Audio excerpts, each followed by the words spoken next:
Okay, welcome back. We are talking about genes, DNA testing, and the essence of life with me, Dishan Kumar. And we can move on to another interesting thing that's happening in the US, which is prenatal testing. And they actually, there's a lot of conversation about this. There's a lot of people saying there's a lot of risk, you're not supposed to do this, and things like that. And do we have any companies in Malaysia that actually offer this type of services, or is it quite famous in Malaysia? I think this prenatal testing is not very famous in Malaysia.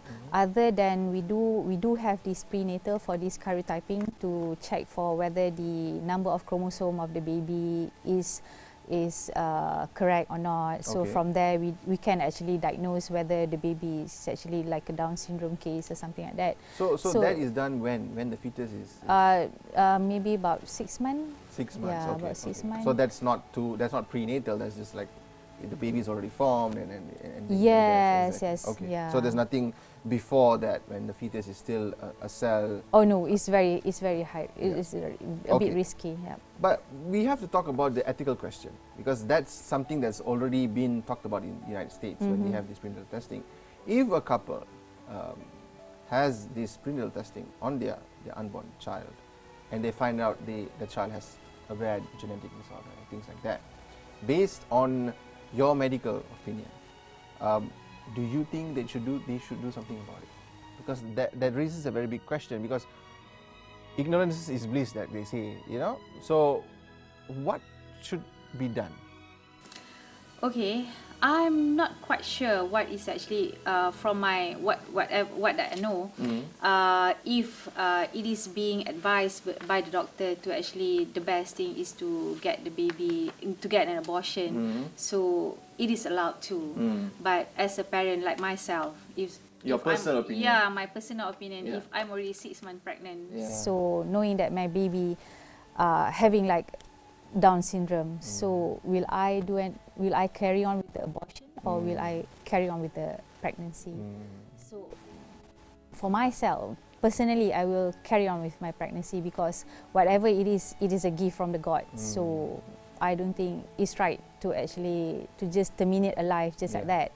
So I think it's back to the parents themselves, so whether they want to actually continue with the abortion or carry on with the pregnancy. Okay, and it's very difficult to comment on that. Yeah, I know, and because it raises a lot of questions, like if there is something wrong, if I find out there's something wrong with me, if when I do this gene testing and things like that, because you get markers, right? You get markers, exactly. And you know if you have a predisposed condition, a genetic condition, what does one go through? I mean, is there cases where people actually find out, and has it really helped a lot of people, gene testing, to find out whether they have any predisposed disorders and things like that?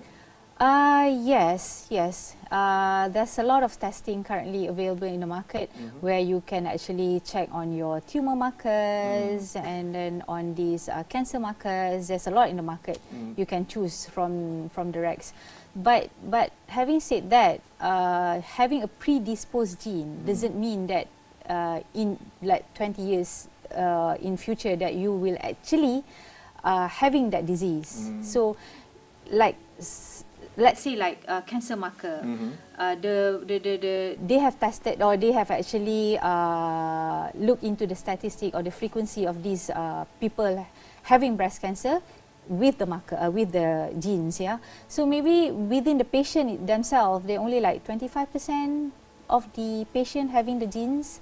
So having that is not necessarily doesn't mean that you will actually carry the disease in the future. But doing that test, like you say, the story of Angelina Jolie, you know, doing that test actually made her aware of what is actually wrong, and in her case, because she knows that her auntie is actually does have that breast cancer.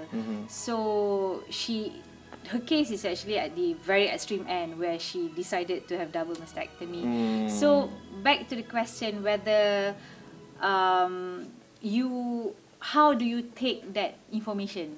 How do you take that information? And the good thing of knowing that you have a very high risk of having a cancer, the best that you can do is actually to change your lifestyle, to eat healthy, to live healthy, stop smoking, stop drinking. So things like that will actually improve your health, and maybe it will help you to prevent you from getting the disease. Okay, all right.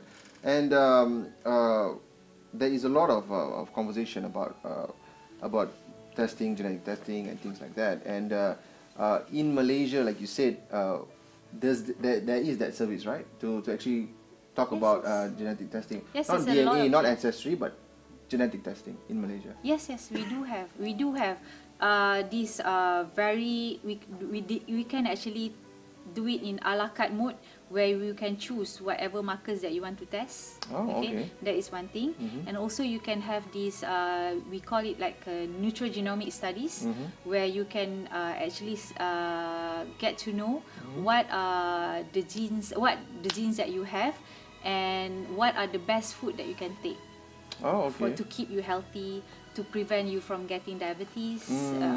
So it's a dietary plan as well. Correct, like a dietary plan. So but you actually from the genetic perspective. Okay. So you actually have all that information with you, but at the end of the day, it's still whether the person wants to take that information or not. Yes, exactly. Okay. And other than that, you also can actually have like a full profile of what are the allergens. So what you should avoid. So what is your body allergic to? Correct. And a full workup of your whole body, exactly, from A to Z. Exactly. So you can choose from what panel you want to have a look. You can have a whole cancer panel.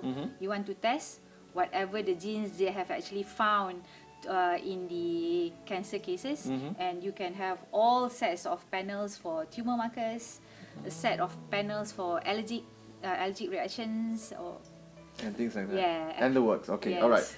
Thank you, Prof. We will be back. The next time we're actually talking about gene anything. It's a very interesting topic. Stay tuned. We'll be back after this.